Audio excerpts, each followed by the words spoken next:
parties to prove specific facts to justify a divorce.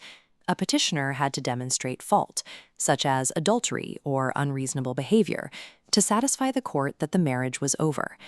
The 2020 Act removes that requirement. Now, parties only need to provide a formal statement of irretrievable breakdown. This update applies directly to the core statutes governing relationship breakdown: the Matrimonial Causes Act 1973 for marriages, and the Civil Partnership Act 2004 for civil partnerships. Advising on the end of these relationships now means navigating a strictly administrative, timeline-driven process. Modern family law practitioners must master this rigid machinery to advise clients effectively. Because the divorce itself is largely administrative, a practitioner's primary duty during dissolution has shifted to managing strict statutory timelines and procedural prerequisites. Removing the need to litigate fault allows the practitioner to focus immediately on concurrent issues, such as securing financial remedies or enacting domestic abuse protections. For example, the Domestic Abuse Act 2021 introduced specific special measures for vulnerable parties.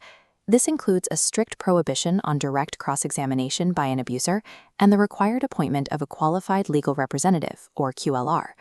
Professional competence in modern dissolution requires administrative precision alongside the proactive integration of these statutory protections. Any dissolution analysis begins by establishing the exact date the marriage or civil partnership commenced. Section 3 of the Matrimonial Causes Act 1973 and Section 41 of the Civil Partnership Act 2004 prohibit any application for divorce or dissolution within the first year of the relationship. The courts have no discretionary power to waive this requirement. Matrimonial proceedings can only begin once the 365th day has passed. For the first 12 months, the legal pathway to dissolution is entirely sealed. Once the one-year statutory bar elapses, the initiation phase begins. The 2020 Act mandated critical terminology updates. Adversarial language has been replaced. The person filing is no longer a petitioner, they are the applicant. And initial decrees have been replaced by conditional orders. The Act also introduces the joint application mechanism, allowing both parties to mutually apply for dissolution.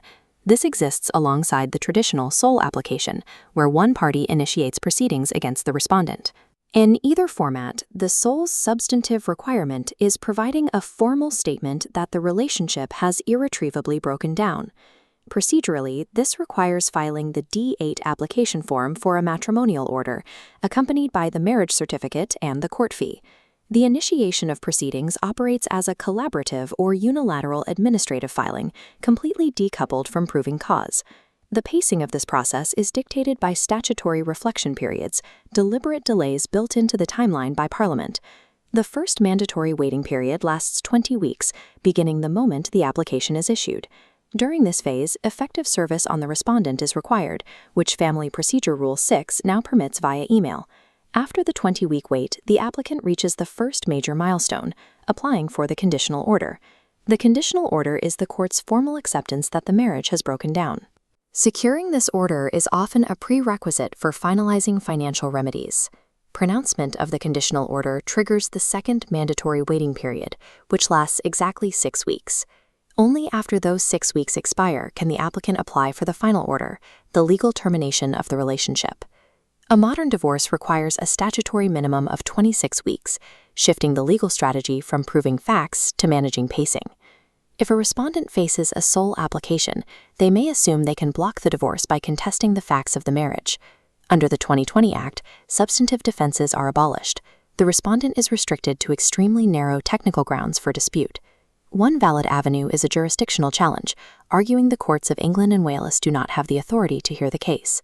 Disputes regarding the initial validity of the marriage or evidence that the marriage has already legally ended elsewhere are also permissible. Unless a specific jurisdictional or validity anomaly exists, the respondent simply cannot halt the forward momentum of the statutory timeline. Specific legal alternatives are required when a client cannot utilize the standard divorce timeline.